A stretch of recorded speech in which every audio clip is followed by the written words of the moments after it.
I talk to a lot of investors and people alike.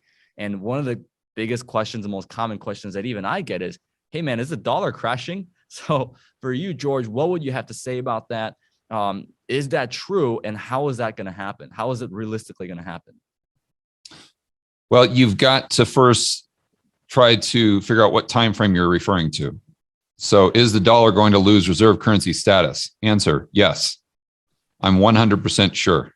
And that means a lot for me saying that, because I'm always the one saying there are no certainties, there are only probabilities.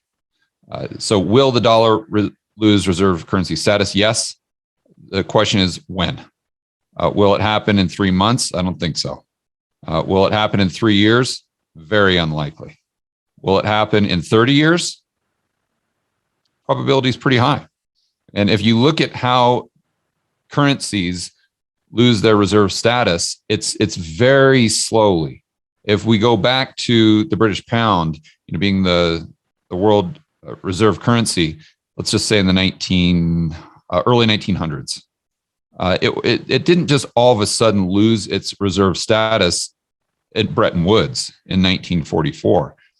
People started gradually using the dollar more and more and more, starting at the end of World War I, going into the 20s and the 30s. So this was a market response that had taken place long prior to Bretton Woods, and 20, 30 years in the making. And so I think that when the dollar, or we might have even started the process already. I think there's a lot of signs out there that would suggest that we have, but that doesn't mean that it's done and it's game over in 3 months. It could be another 10, 15, even 20 years. So some of the signposts out there that I was referring to, I can't recall that video, but just in the news over the last couple of days, we've seen that Saudi Arabia is doing a deal with China to start selling some of their oil in yuan. We saw that India is also doing a deal with Russia to settle some of their transaction in rupees. And then we saw Putin come out this morning, actually, and say that for some countries, he called them, quote unquote, unfriendly countries, that he is going to demand payment for natural gas in rubles. And now that's a little bit different than the dollar losing reserve currency status directly. It's a kind of an indirect thing. He's doing that, I believe, to prop up the ruble. And I want to give a huge shout out to our good friend, Luke Groman, who predicted this probably 3 or 4 weeks ago on Grant Williams' podcast, that in order for Putin to prop up the ruble, it wouldn't be that hard. He said he would just have to start selling the natural gas, as an example, in rubles. And that's exactly what we're seeing him do. But what happens is it is kind of a fringe result or an indirect result from the standpoint of the dollar being weaponized by the United States and the West. And if they weren't able to weaponize it, then Putin probably wouldn't have the need to demand payment in rubles to prop up the ruble in the first place. So, a story that I like to use going back to World War II is when we dropped the bomb on Japan. I read a story the other day on how a lot of our allies at the time saw that. And although they were very friendly with the United States, they started to develop their own nuclear program. Because the thought was, okay, well, we're friendly, we're cool with the US right now. But does that mean we'll be cool with them in 10 years? Who knows? There are no certainties. There are only probabilities. So as a result of dropping the bomb on Japan, a lot of our allies started to develop their own nuclear programs. This is an unintended consequence. This is a knock-on effect, if you will.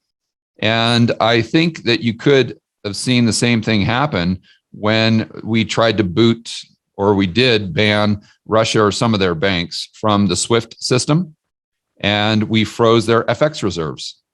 That was basically the financial equivalent of dropping the bomb on Japan, where a lot of these other countries, they look at that and they say, whoa, time out here. If the United States is willing to use that weapon against Russia, then they might be willing to use that against us in the future. Therefore, we want to create a system now that gives us more control over our own destiny in the future. And I think that's exactly what you're seeing with these deals that are being done with Saudi Arabia, Russia, India. I think that you'll also see deals being done with China. Oh, well, in fact, this isn't in the mainstream news, but one thing that I've been doing is I've been trying to read a lot of news sources outside of the West. And this is something that Jim Rogers suggested when I spoke to him a couple of weeks ago. And so I'm trying to, obviously I stay current with the news cycle in the West, but understanding that that's pure propaganda. And then you read the news cycle in Russia, understanding that that too is pure propaganda. And then you try to find some other countries with major news sources to see how they're reporting the issues. And when you have 4 or 5 different sources from different countries, you try to get rid of the noise and really you try to distill what the truth actually is.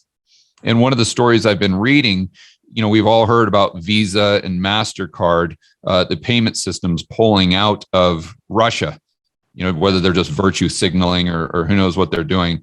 But, China has their own payment system as well that's similar. And I remember reading that that's pretty much what everyone in Russia is doing. If they were using that let's say they had the Visa logo on their debit card or something like that.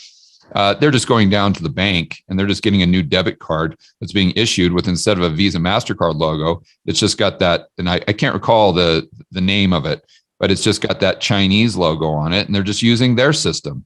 Another thing, going back to SWIFT, we talked about that, and this is another way that the media has really been misleading people, is, we heard that this ban from SWIFT is just going to completely devastate and destroy their whole economy, and now all of a sudden they can't accept dollars for their oil or natural gas or whatnot. That's all complete fake news. If you understand the SWIFT messaging system, it's very simple to get around that.